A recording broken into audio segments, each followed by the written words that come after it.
요한복음 1장 말씀 같이 보시겠습니다.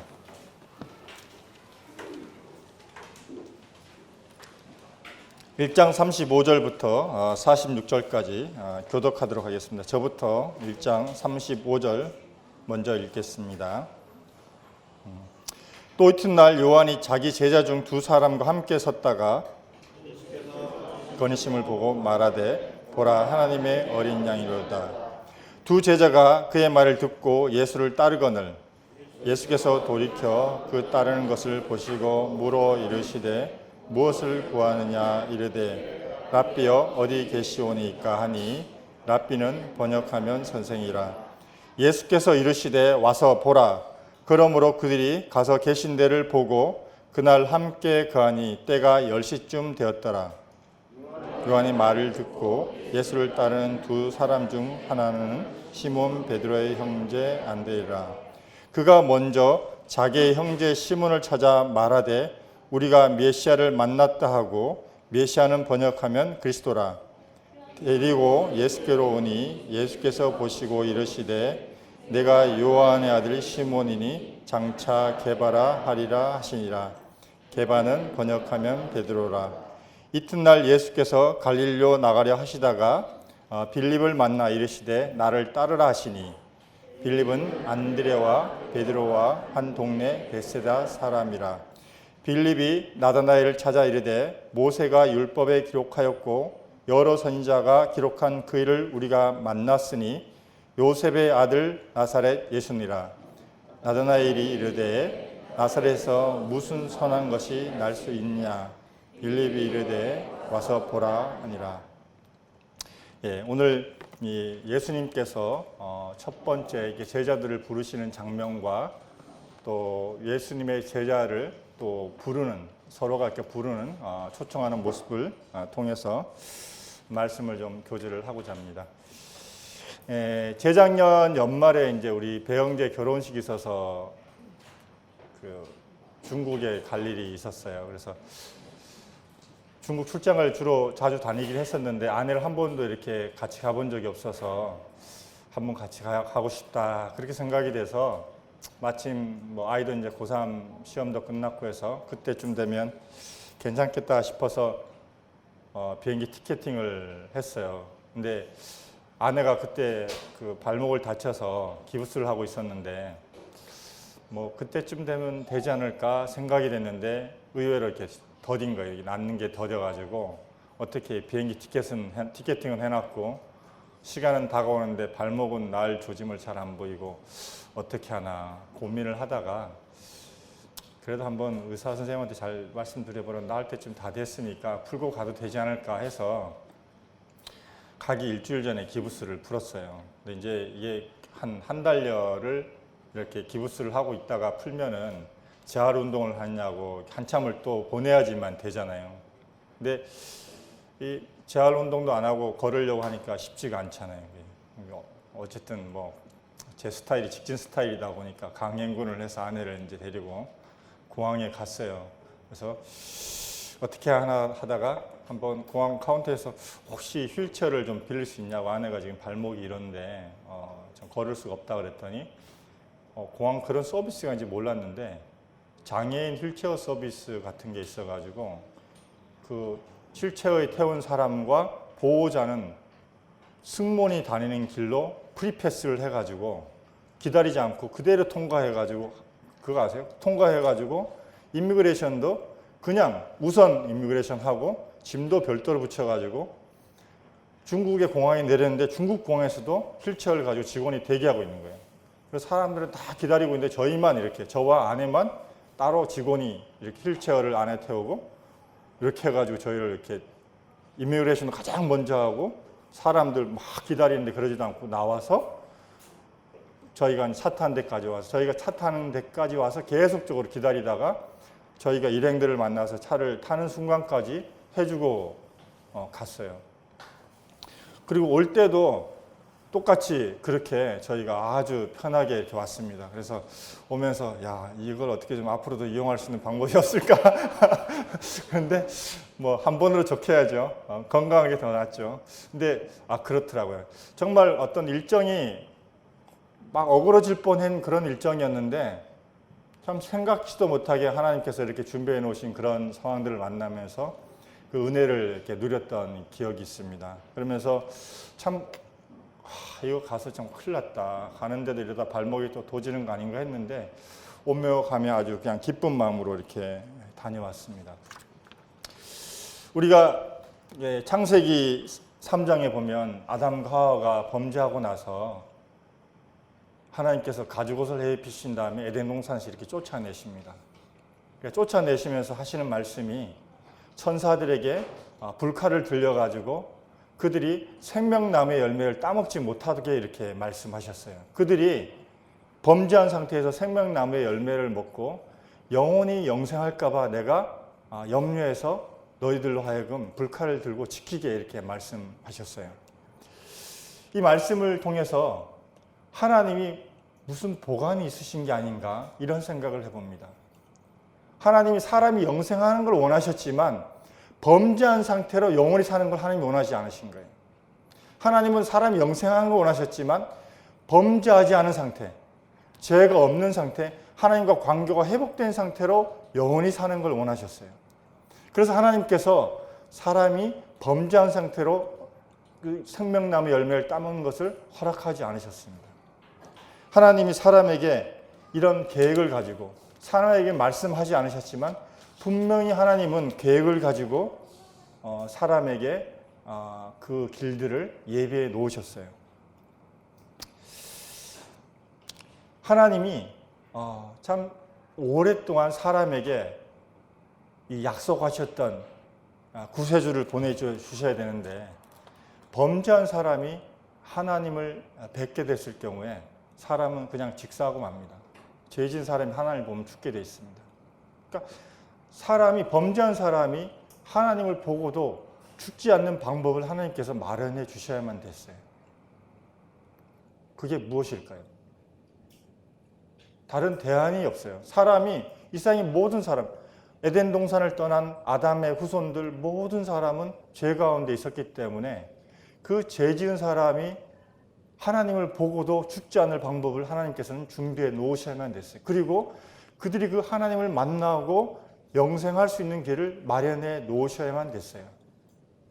이스라엘 백성들이 출애굽을 하고 나서 이제 이스라엘 백성들 인도하던 여호수아가 죽게 되고 그들이 하나님의 역사를 경험하던 그 시대가 앞에 된 세대가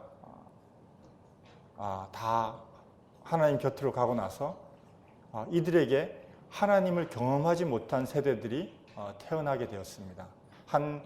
이 사사가 일어나고 나서 한 30년, 사사의 그 기간 동안에 30년, 또 때로는 5년, 뭐 이렇게 이런 기간 동안 이런 공백 기간, 사사와 사사의 공백 기간 있는 동안에 여지없이 이스라엘 백성들에게 우려했던 일들이 일어났습니다. 그것이 뭘까요? 우상 숭배라는 일들이 일어났습니다.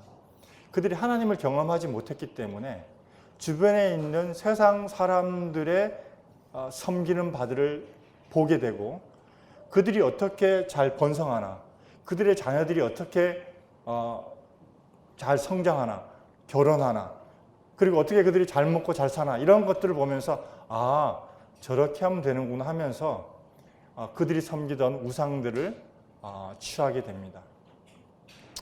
그래서 이 사사기 2장 18절에 보면 이렇게 되어 있습니다. 여호와께서 그들을 위하여 사사를 세우실 때는 그 사사와 함께 하셨고 그 사사가 사는 날 동안에는 여호와께서 그들을 대적의 손에서 구원하셨으니 이는 그들이 대적에게 압박과 괴롭게 함을 받아 슬퍼 부르짖음으로 여호와께서 뜻을 돌이키셨음이거늘 그 사사가 죽은 후에는 그들이 돌이켜 그들의 조상들보다 더욱 타락하여 다른 신들을 따라 섬기며 그들에게 절하고 그들의 행위와 패역한 길을 그치지 아니하였으므로 이게 하나님께서 비슷한 그 시대별로 공통점들을 주셨습니다. 이스라엘 백성들이 출애굽하고 사사기를 맞는 그런 과정들을 보면 사사기를 보면 처음에는 조금 그래도 양호해요. 근데 점점 뒤로 가다 보면 그 우리가 아는 삼손 나오죠. 삼손 때 보면 이 블레셋과 싸우는 그 삼손의 그런 과정들을 보면 그만큼 이 시대가 참 어려운 시대가 됐구나. 하나님과 멀리 떨어져 있는 백성들의 모습을 보는구나. 그 다음에 단 지파들이 이 우상을 취해서 그들의 그 개인 신상, 그 지파의 신상으로 삼는 과정 가운데 보면 막 진짜 이제 끝까지 가는 그런 과정들을 보게 됩니다. 그러면서 그 다음에 나오는 것이 이스라엘 백성들이 사울 왕을 왕으로 세우고요. 그 다음에 사울 왕 다음에 하나님께서 다윗을 이렇게 왕으로 세우십니다. 이 어떤 구약의 이런 내용들을 이렇게 보면서 마치 하나님 마지막에 예수 그리스도가 이 땅에 오시는 그런 과정들의 모습과 비슷하게 되어 있는 것을 보게 돼요. 이제 마지막 때에 적그리스도가 세워질 겁니다. 마치 사울 왕처럼 사람들이 세운 왕이 그들을 다스리는 왕으로 세워질 겁니다. 근데 처음에는 사울 왕이 잘 하다가 나중에 가면 백성들을 압제하고 자기가 권력을 부리는 마치 3년 반 이후에 적그리스도의 모습이 여지없이 사울의 모습에서 반영이 되고 있습니다. 그러니까 7년 대환란이 끝난 이후에 예수 그리스도가 이 땅에 재림하는 그런 모습과 또 다윗 왕이 이렇게 서는 모습이 굉장히 비슷합니다. 영적인 상태도 참 비슷합니다. 그러니까 또 예수 그리스도가 이 땅에 오시는 모습도 비슷합니다. 이게 왕정 시대가 끝나고 이스라엘 백성들이 하나님 앞에서 범죄함으로 말미암아서 북이스라엘과 남유다가 다 포로로 붙잡혀 갑니다. 그리고 나서 그들이 다시금 그 포로되어 있던 땅에서 돌아와서 다시 성전을 세우고 거기에 살지만 그들이 그 암흑 기간 동안 말라기 이후에 하나님께서 전혀 나타나는 하나님이 어떤 부분으로도 말씀하지 않은 암흑 기간이 있은 후에 그들에게 로마의 압제가 시작이 됩니다. 로마의 압제 가운데 비슷해요. 적그리스도가 나타난 것 같이 로마의 다른 왕, 하나님께서 말씀하신 왕이 나타나서 그들을 압제하고 있습니다. 그러다가 이제 예수님께서 예언대로 이 땅에 오시는 모습이 어떤 세 가지의 경우가 비슷하게 지금 일어나고 있고 지금 그 상황을 보면 오늘날도 비슷한 상황이 우리에게 재현된다고 보시면 되겠습니다.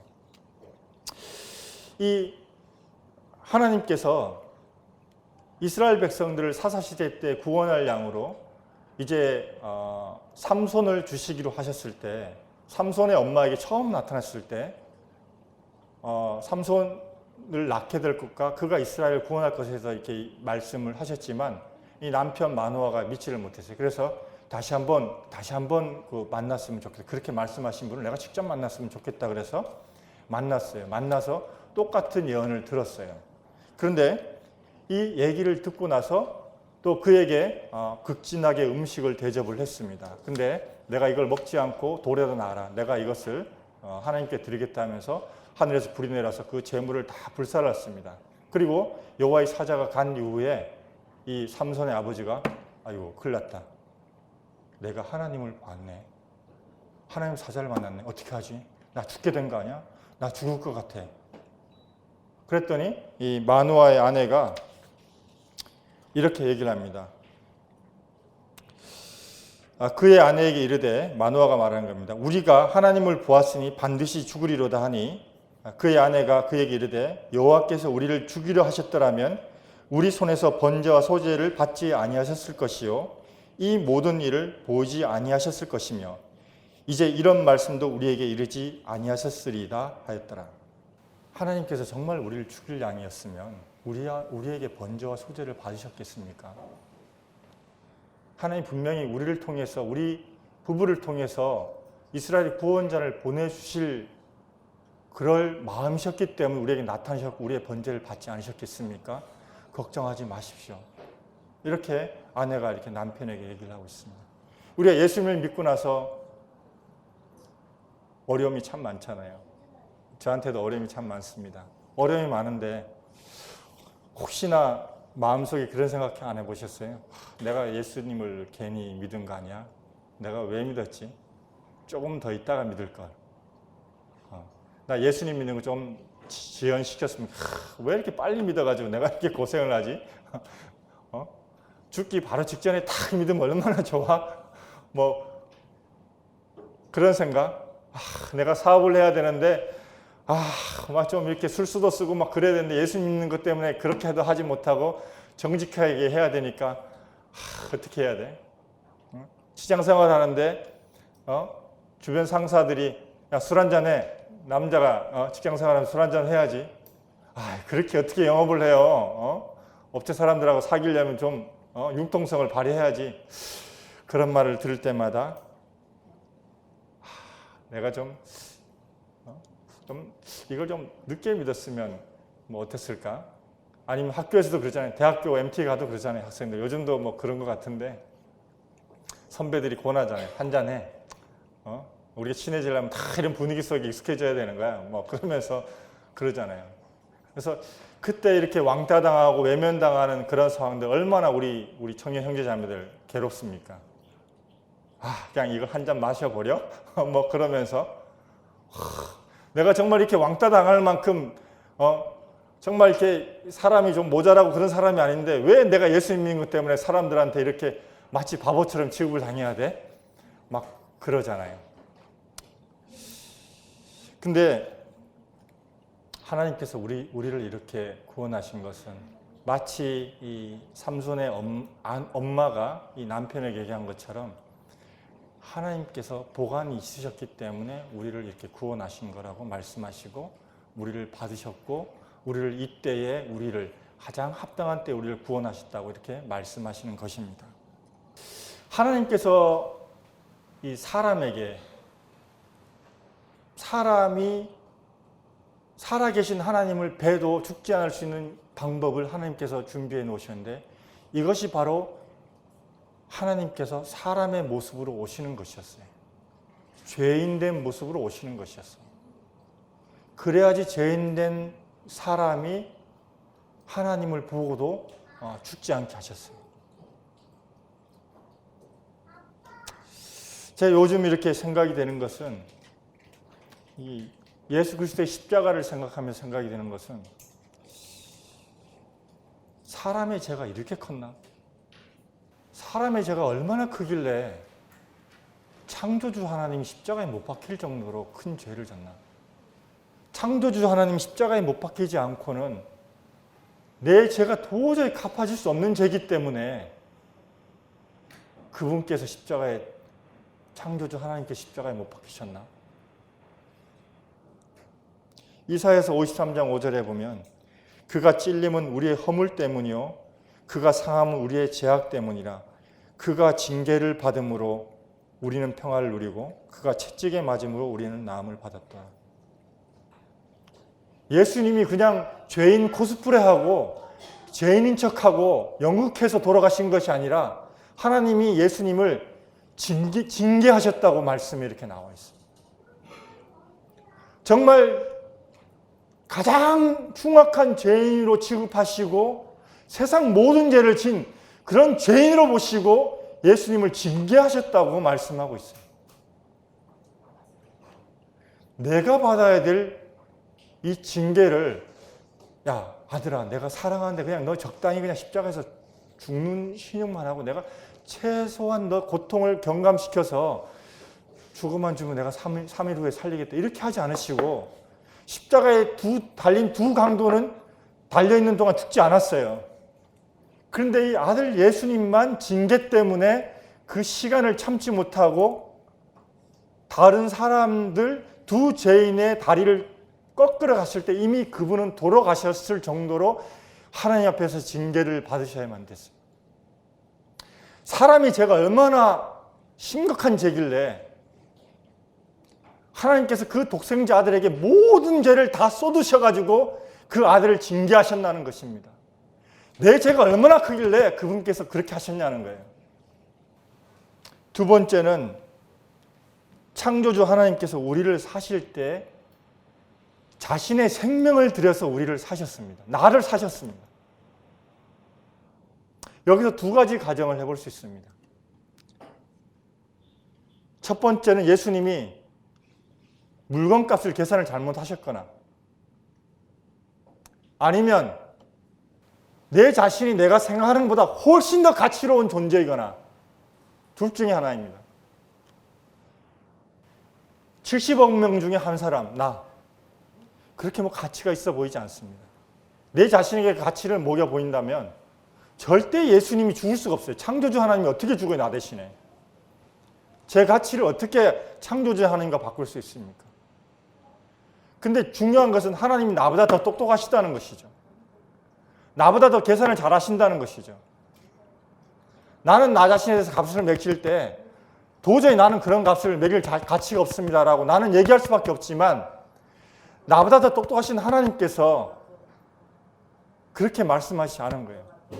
둘 중에 한 가지는 틀렸습니다. 예수님이 계산을 잘못하셨거나 아니면 내가 내 자신에게 매긴 가치가 틀렸거나 둘 중에 하나입니다. 누가 맞습니까?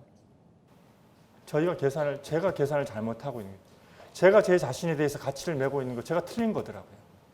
적어도 말씀으로 천지를 창조하시는 하나님 그 정도의 실력이라 그러면 제 생명값에 대한 가치를 잘못 계산하실 만큼 그럴 만한 분이 아니시더라고요.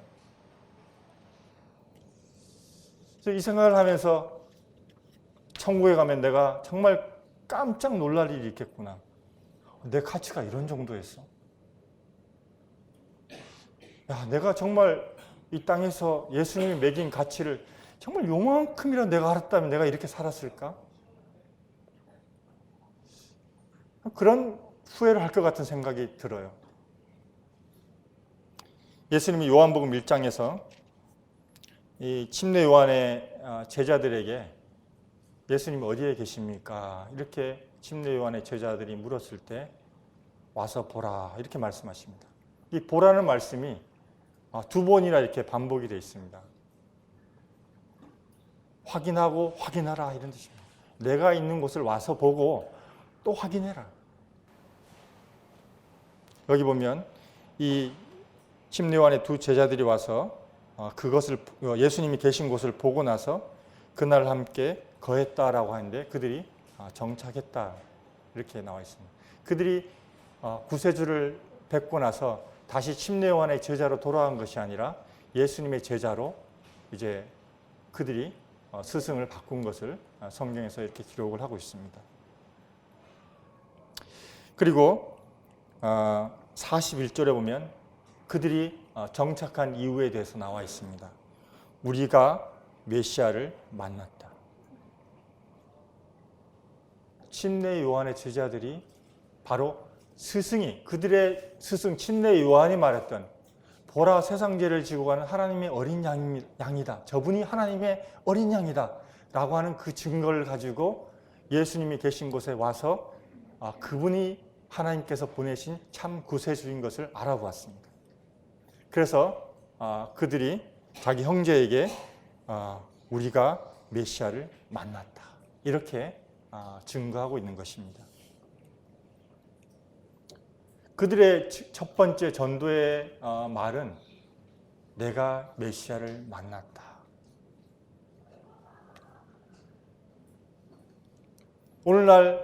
오늘날의 시대가 바로 예수님의 그 초림 때의 시대와 영적인 상황이 참 비슷합니다. 세상의 신이 득세하고 사람들이 로마의 압제에 잘 정착되어 있는 어느 정도 기득권과 생활 환경들이 안정이 되어 있는 그런 상태에서 아주 소수만이 구세주를 바라는 그런 환경과 지금 오늘날 물질 만능주의라고 하는 세상 신이 득세하는 이런 세상 가운데서 구세주의 다시 오심을 바라는 재림을 바라는 사람은 아주 소수이고 세상의 무게, 세상의 가치에 휘둘려서 우리가 거기에 놓여 있는 그런 사람들에게 말하고 있습니다. 우리가 메시아를 만났다. 그래서 이 두 번째에도 보면은 나다나엘이 뭐라고 하냐면 46절에 보면 나다나엘이 이르되 나사렛에 무슨 선한 것이 날 수 있냐 말하되 빌립이 이르되 와서 보라 이렇게 말하고 있습니다. 이들이 증거했던 것은 뭐냐면 와서 보라 이거였습니다. 그냥 공식적인 복음을 전한 것이 아니라 그들의 삶에 함께 하시는 구세주 그리스도를 와서 보라 이렇게 증거하고 있는 것입니다. 또 4장에 가서 보면 사마리아 여인이 예수님을 만나고 나서 이렇게 증거를 하고 있습니다. 내가 행한 일을 나에게 그대로 말한 분을 와서 보라. 이분이 그리스도다. 이렇게 고백을 하고 있습니다. 이 여인은 참 부끄러운 여인이었어요. 그런데 자신의 그 과거를 사람들에게 그대로 얘기하면서 나의 그 부끄러운 과거를 그대로 다 말씀하신 구세주를 와서 보라. 자기의 그 과거보다 현재형으로 만난 이 구세주가 더 큰 것이었어요. 그래서 사람들에게 그 구세주를 전한 것이었어요. 우리가 이 삶 가운데서 복음을 전할 때 주일학생부터 시작해서 연세가 연로하시고 거동이 불편하신 그 어르신 성도님까지 우리가 동일하게 전해야 될 복음이 바로 와서 보라입니다. 나와 함께 하시는 그리스도를 보라. 내가 만난 그리스도를 보라. 나의 삶 가운데 함께 하시는 그리스도를 보라. 나의 환난 날에 돕고 함께 하시는 위로하시는 그 하나님을 보라. 이것을 우리가 우리 삶 가운데 말해야 되는 것입니다. 주님께서 우리에게 고난을 주실 때 누가 이 고난을 겪는 것을 기뻐합니까? 주님, 정말 이 정도 했으면 정말 제가 이 고난이 좀 끝났으면 좋겠습니다. 주님, 이 정도 타이밍 됐으면 이 문제가 좀 해결됐으면 좋겠습니다. 주님, 제가 이 가족을 위해서 수십 년 기도하고 있는데 정말 좀 이 가족이 빨리 좀 구원받았으면 좋겠습니다. 우리 이런 때를 내가 정해놓고 기도하잖아요. 주님께서 아니야, 그때는 내가 정해. 나는 이런 과정들을 통해서 너의 삶 속에서 너와 함께하고 있는 나, 그리스도가 나타난 것을 사람들에게 보여주길 원해. 주님께서 이것을 원하시는 것입니다. 주님께서 단순히 우리에게 복음의 공식을 통해서 주변에 있는 구도자들에게 복음을 전하게 하신 것이 아니라 우리의 삶을 통해서 와서 보라 하는 이 고백을 통해서 우리 가족들에게, 믿지 않는 가족들에게, 또 직장 동료들에게, 학교 친구들에게 복음을 전하도록, 이웃에게 복음을 전하도록 이렇게 우리를 이 시대 가운데서 우리를 사용하십니다. 제가 오늘 이렇게 아침에 그 스리랑카 선교사 형제님이 보낸 소식지를 이렇게 보다가 이분이 그 지역에 가서 한 10년간 이 복음을 힌두 지역, 힌두교가 있는 지역에 복음을 전하셨는데 힌두교인들이 복음을 잘 안 듣잖아요. 그 힌두신을 믿고 이렇게 하는데 교회에 일이 있을 때마다, 행사가 있을 때마다 음식을 차려놓고 그 주변에 있는 사람들 다 불렀답니다.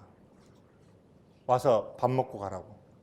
그래서 10년간을 이렇게 그 지역에 이 힌두인들의, 그들이 그 기독교를 배척하는 그 힌두교 사람들에게 이 복음이 안 들어가니까 밥을 대접했대요. 식사를 대접했는데 점점 어떤 일이 났냐면 아이들을 이제 교회에 보내기 시작했어요. 교회 가라. 아이들을 그 가정들이 보내기 시작했고, 그 다음에 또 어떤 일이 있었냐면 이 지역 가운데 예배당을 지으려면 정부의 승인을 받아야 되고, 이 그리스도인들이기 때문에 정부의 승인을 받지 않고 자기네가 임의로 예배당을 지을 수 없기 때문에 승인을 받기 위해서 정부에다 이제 신청을 해놓고, 또 하나는 또 주변에 있는 힌두교인들에게 승인을 받아야지만 예배당을 지을 수 있다 해요. 그래서 이 거듭난 그리스도인들이기 때문에 자기들이 임의로 하지 않고 이 예배당 터만 닦아놓고 이제 그런 과정을 기다리고 있는데, 주변에서 보니까 다른 교회에서 와가지고 막 예배당을 막 짓기 시작했다고 그래요. 그랬더니 이 주변에 있는 힌두인들이 와가지고 그 사람들을 내가 예배당 짓는 걸 다 막을 테니까 당신네가 먼저 예배당 지으라고. 당신들이 진짜 교회니까 당신들이 먼저 예배당 지으라고. 내가 저희들 어차피 이 지역 사람들이 다 동의해야지만 예배당을 지을 수 있기 때문에 우리가 저기 다 못 지게 할 테니까 빨리 여기가 먼저 지어야지 어디가 더 빨리 지을 수 있냐 그러면서 그렇게 하라고 했다고 그러더라고요. 그러니까 이 소식을 들으면서 정말 이 선교사 형제 자매님이 가셔가지고 그리스도를 드러내셨구나. 오랜 시간이 걸렸는데 그게 오랜 시간이 오랜 것이 아니라 가장 빠른 길을 택했구나. 그들이 쉬운 방법으로 복음을 전했다 해서 갑자기 교회 성도들이 많아졌다 할지라도 과연 그들이 그리스도의 몸된 교회를 이루고 계속적으로 교회를 이루어 나갈까? 그렇지가 않잖아요. 우리가 더디지만 주님께서 주신 방법을 택해야 되고 어렵지만 주님께서 말씀하신 방법으로 우리가 나가야 됩니다. 우리가 복음을 전하기 위해서 얼마나 많은 손해를 봐야 되고 또 얼마나 많이 좀 이런 표현이 좀 그렇습니다만 고개를 숙여야 됩니까? 내 속을 푹 이렇게 왔다가도 아니지 내가 저 복음을 전해야 될 사람이냐. 얼마나 그러면서 이웃과 화목하려고 애쓰고 가족들과의 관계에서 그렇게 합니까? 우리 각자는 우리가 거듭난 그리스도인이라고 말할 때 이제 구도자들에게 저희 집에 한번 와보세요. 저희 부부 사이를 한번 들여다보세요. 저희 학교 생활을 한번 좀 보세요. 저희 직장 생활을 한번 보세요. 와서 보세요. 구도자들이 이걸 보기를 원하는 것입니다. 우리가 가정교회로 모였을 때 정말 우리가 그동안 갈고 닦은 성경 지식만 나열하고 그것으로 나누는 것으로 끝나버린다면 그 가정교회 금방 어려워질 겁니다. 왜 모여야 되지?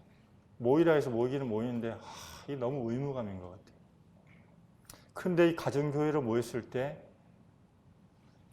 와서 보는 일이 우리 가운데 일어나면 구도자들이 이 사람들이 뭐길래 모여서 이렇게 자신들의 치부를 그리스도 안에서 교제하고 그것이 전혀 문제가 되지 않고 다른 사람의 어려움들을 자기 일처럼 기도하고 그럴까? 어떻게 사람들이 가정을 열어서 이런 일들을 할까? 사람을 초대한다는 게 이렇게 쉽지 않은 일인데 이렇게 할까? 어떻게 자기 주머니를 털어서 다른 사람들을 섬길까? 이 타이밍 되면 분명히 저 사람이 화를 내야 될 타이밍인데 왜 저러지 않을까? 우리가 우리 삶 가운데서 그리스도가 계신 것을 와서 보라. 주일학생부터 연로하신 어르신까지 이러한 것들이 우리 가운데 있어야 되기 때문에 주님께서 우리에게 고난을 허락하셨습니다. 쉽게 내 계획도 일이 되지 않게 하셨습니다. 주님이 아시거든요. 고난이 없으면 기도하지 않는다는 걸 아시거든요. 고난이 없으면 주님과 가까이지지 않는다는 걸 아시거든요. 주님 우리의 성정을 아시기 때문에 우리를 다듬어 가시기 위해서 그런 과정들이 필요하다는 걸 우리가 알거든요. 누가 고난받는 것을 좋아하겠습니까마는 주님께서 우리에게 와서 보라 이렇게 말할 수 있게 하시기 위해서 우리를 이런 과정 가운데 두시잖아요. 요한복음 1장 33절에 예수님이 하나님께서 침례 요한에 이렇게 말씀하셨습니다.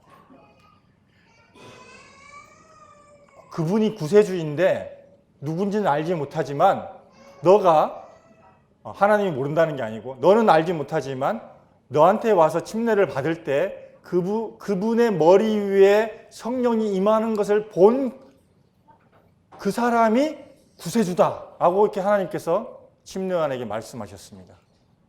침례 요한은 어땠을까요? 침례 요한한테 다음 주 수요일 날 아침 11시에 침례 받으러 나오는 분 중에서 모양이 이렇게 생긴 사람이 구세주야. 하나님께서 이렇게 말씀하셨다 그러면 침례 요한이 뭐 제 생각에는 야, 다른 사람들 빨리 와서 침례 받아, 빨리 받아, 빨리 받아. 11시 될 때까지 빨리 받아. 그랬을 것 같아요.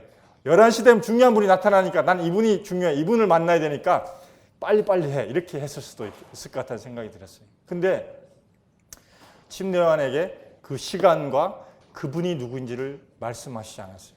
침례요한은 어떻게 했어요? 한 사람 한 사람 만날 때마다 이분이 구세주인가? 저분이 구세주일까? 하고 최선을 다해서 그 사람들 한 사람 한 사람을 구세주를 영접하듯이 영접하지 않았을까요? 다 귀하게 생각했을 것 같아요. 혹시 오늘 오실까? 아니면 내일 오실까? 아니면 모레일까? 날마다 최선을 다해서 사람들을 만나고 교제하고 또 그들에게 침례를 베풀었을 것입니다. 하나님께서 왜 그분이 오실 날을 우리에게 말씀하시지 않았을까요? 동일하다는 생각이 듭니다. 주님 내일 오실까? 아니면 일주일에 오실까? 우리를 소망 가운데 기다리게 하신 거예요. 주님이 이제 앞으로 이건 아닙니다. 이건 예를 들은 거예요. 진짜 아니에요. 주님 앞으로 2년 후에 오실 겁니다. 2년 후에 12월 마지막 날에 오실 거예요. 만약에 이렇게 얘기했다면 어떻게 하겠어요? 일단은 좀 놀자. 딱 놀고 한 1년 있다가 한 6개월 있다가 빨끈해서 내가 하나님 들어가 하나님 제가 이렇게 열심히 전도하고 정말 하나님 말씀대로 이렇게 살았어요. 아마 저같이 이렇게 얄팍한 사람들을 위해서 하나님께서 그렇게 말씀하시지 않았을 것 같아요. 소망 가운데서 정말 언제 오실지 모르는 그분 앞에서 내가 정말 내 삶을 경건하게 준비하고 또 주변에 있는 영혼들에게 참 복음을 전하고 내가 10년을 복음을 전하는데 저 사람은 가능성이 없어. 하나님 저 사람 가능성 없죠. 하나님 그래 가능성 없어. 이제 다른 사람한테 옮겨. 하나님께서 이렇게 말씀하지 않더라고요. 하나님이 그런 저희들에게 하나님은 모든 사람이 구원을 받으며 죄를 아는데 이르기를 원하신다. 이렇게 말씀하시더라고요. 그래서 사람 편에서 저 사람은 죄 복음 전했는데 소용없어. 효율적으로 하기 위해서 이 사람한테 옮길 거야. 이렇게 하나님께서 하시지 않더라고요. 하나님께서 우리 주변에 있는 모든 사람들에게 가능성을 다 열어놓으시고 우리가 끝까지 기도하고 그분들에게 복음을 전하도록 이렇게 말씀을 하시더라고요. 베드로후서 1장 말씀을 한번 보겠습니다. 베드로후서 1장 3절부터 11절까지 같이 한 절씩 교독하도록 하겠습니다. 그의 신기한 능력으로 생명과 경건에 속한 모든 것을 우리에게 주셨으니 이는 자기의 영광과 덕으로서 우리를 부르신 이를 알므로 말미암음이라. 이로써 그 보배롭고 지극히 큰 약속을 우리에게 주사 이 약속으로 말미암아 너희가 정욕 때문에 세상에서 썩어질 것을 피하여 신성한 성품에 참여하는 자가 되게 하려 하셨느니라. 그러므로 너희가 더욱 힘써 너희 믿음의 덕의 지식을, 지식의 절제를, 절제의 인내를, 인내의 경건을, 경건의 형제 우애를, 형제 우애의 사랑을 다하라. 이런 것이 너희에게 있어 흡족한즉 너희로 우리 주 예수 그리스도를 알기에 게으르지 않고 열매 없는 자가 되지 않게 하려니와 이런 것이 없는 자는 맹인이라 멀리 보지 못하고 그의 옛죄가 깨끗하게 된 것을 잊었느니라. 그러므로 형제들아 더욱 힘써 너희 부르심과 택하심을 굳게 하라. 너희가 이것을 행한즉 언제든지 실족하지 아니하리라. 11절 같이 읽겠습니다. 시작. 이같이 하면 우리 주 곧 구주 예수 그리스도의 영원한 나라에 들어감을 넉넉히 너희에게 주시리라. 아멘. 자, 5절부터 7절까지 말씀을 우리가 이제 간략하게 앞과 뒤 시종을 딱 모으면 뭐냐면 믿음으로 말미암는 사랑을 하라. 이렇게 함축을 할 수가 있습니다. 그냥 사랑을 하라가 아니라 믿음으로 말미암는 사랑을 하라. 이게 우리가 보여야 될 와서 보라라고 증거할 말씀의 요지입니다. 누구에게 예외가 있는 것이 아니라 모든 사람에게 유치원생부터 시작해서 어르신들까지 우리 모두가 다 각자의 삶의 터전에서 와서 내가 만난 구세주를 보라. 내가 만난 그리스도를 와서 보라.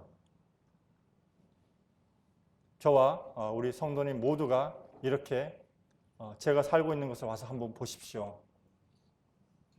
정말 나는 누추하지만 내 삶 가운데서 함께 하시는 그 하나님, 그리스도를 함께 와서 보십시오. 전 이 그리스도를 여러분에게 소개하고 싶습니다. 당신에게 소개하고 싶습니다. 십자가 재용산 봉식이 아니라 정말 나와 함께 동행하시는 그 살아계신 하나님을, 제 삶 가운데 계신 하나님을 제가 당신에게 소개하고 싶습니다. 이 하나님 꼭 만나보십시오 라고 이렇게 증거하는 저와 여러분들이 되었으면 좋겠습니다. 이상입니다.